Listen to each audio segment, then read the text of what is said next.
23년 12주차 박스오피스입니다. 사실 이전까지 커뮤니티 탭을 통해서 관련된 이야기를 했었는데 이번부터 영상을 통해서 한번 이야기를 해볼까 합니다. 매주 월요일 지난 한 주간의 박스오피스를 보면서 가벼운 이야기를 좀 해볼까 합니다. 자, 그럼 지난주 박스오피스 한번 살펴보도록 하겠습니다. 자, 1위는 스즈메 문단속입니다. 113,716명의 관객 수를 기록했습니다.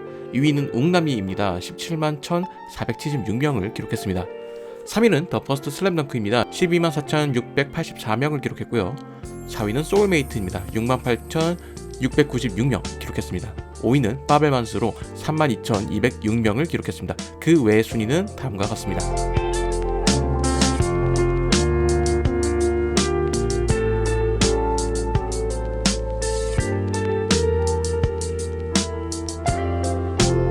스즈메 문단속은 매주 더 많은 관객 수를 동원하고 있습니다. 개봉 1주차에 91만 3,803명의 관객 수를 기록했고 개봉 2주차에 97만 8,604명을 기록했는데 이번 주는 100만이 넘는 관객 수를 기록을 했습니다. 아마 영상이 업로드되는 오늘 개봉 20일 만에 300만을 넘을 것으로 보입니다.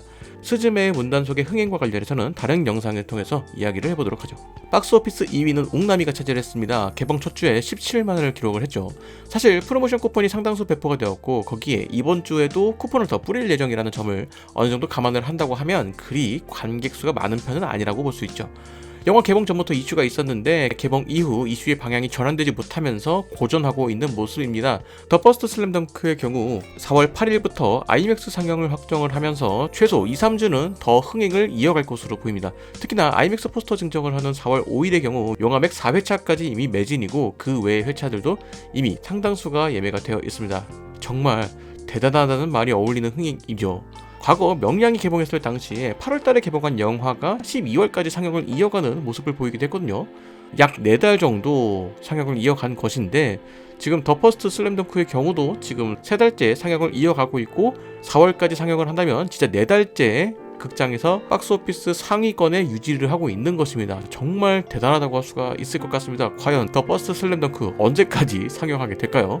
이번 주 주요 개봉작 살펴보도록 하겠습니다. 동명의 게임을 원작으로 하는 던전 앤 드래곤 도적들의 명예와 헐리우드의 명배우 톰 행크스 주연 월드워치와 곰돌이프 실사 영화를 연출했던 마크 포스터 감독이 연출하는 소설 오베라는 남자를 원작으로 하는 오토라는 남자가 개봉 예정입니다. 두 영화 모두 시사평이 괜찮은 편이라서 저 나름대로 기대를 하고 있습니다. 이 두 편의 영화는 리뷰 영상으로 찾아뵙도록 하겠습니다. OTT 쪽에서는 넷플릭스 오리지널 길복순이 3월 31일 금요일 공개 예정입니다. 이번 주 3월 28일에 언론 시사회 및 일반 시사회가 예정이 되어 있어서 시사회 직후 반응이 나온다면 전해드리도록 하겠습니다. 네, 이거 시사회 소식을 모르고 있었네. 극장기에서 4월 1일은 장구경의 영화를 상영하는 날이기도 합니다. 만우절에 거짓말같이 세상을 떠는 그를 기리기 위한 상영이기도 하죠.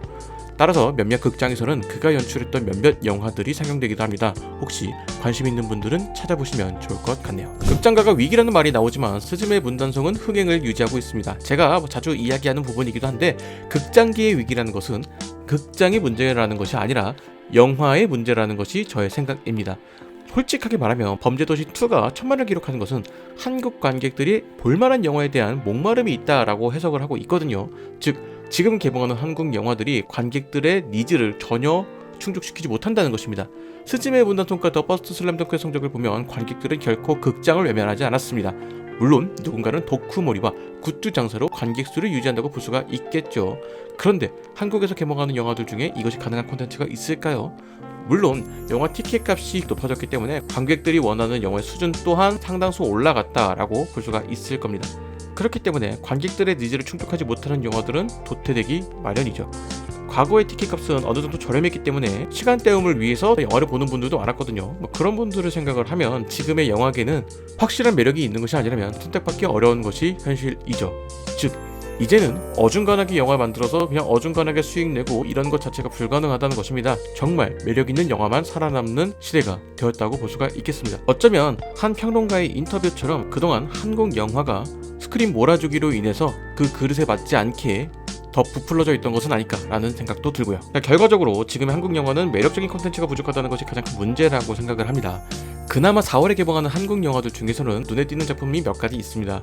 이제는 김은희 작가의 남편이라는 수식어가 어울리는 장항준 감독과 안재홍 배우가 함께하는 고등학교 농구부를 소재로 하는 영화 리바운드와 역대 관객수 2위를 기록한 극한 직업을 연출한 이병헌 감독과 박서준, 아이유 배우가 캐스팅된 드림이 개봉 예정입니다. 사실 한국 영화계의 입장에서 3월은 비수기라는 것을 생각을 해보면 이 시기에 개봉하는 한국 영화들은 굳이 따지자면 2군에 가깝다고 말씀드릴 수 있습니다. 사실상 1군은 여름이 되어야 개봉하기 때문에 진짜 한국 영화가 위기인가를 보려면 거리두기 및 마스크가 상당히 완화된 이번 여름을 기대해봐야 하지 않을까라는 생각이 드네요. 여러분들의 생각은 어떠신가요?